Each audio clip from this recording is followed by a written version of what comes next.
прво треба да тргнеме од самите себе. Реално колку повеќе даваме притисок дека сакаме да имаме квалитетни студии, сакаме да реално она што ќе го научиме некаде да најде примена, треба да тргнеме од самите себе. Потоа тој притисок да се пренесе према професори према повисоко ниво, само така може да движи самиот универзитет напред. А инаку околу делот со тоа дека нема ништо страшно, тоа сам апсолутно тоа не е, знаеш, треба луѓето да сватат дека не е лошо во светов кој што живееме да има едни кои што прават едно, едни кои што прават друго, трети кои што тоа е нормално, тоа не може сите се да бидеме програмери. На крајот на денот има експанзија нормално на таа наука, има и на некои други што други би рекол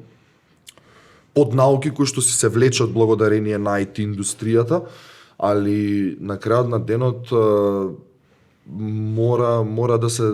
студент кога трга да сака негде да се запише, нешто да направи, треба да тргне од тоа што сакам јас од самиот себе, разбираш. Не е страшно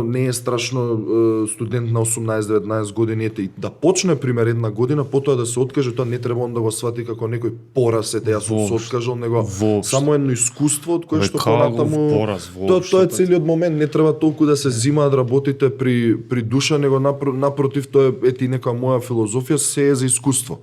Што и да се случи, добро, лошо, неутрално, пак на крајот тоа е само едно искуство за кое што ние имаме, јас сега наполнив 22 години, ние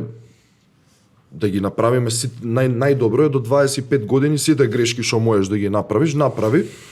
пак ти остануваат од 25 години, се не знаеме уште колку време животот, нема везе, али на крајот на денот не е страшно да се греши, не е поентата ние сега да бидеме стегнати, ајде ова ќе направиме, тоа ќе направиме и леле сега ќе утнам. Само пробувај и со тек на време ќе сватиш што е добро, што е лошо, веројатно.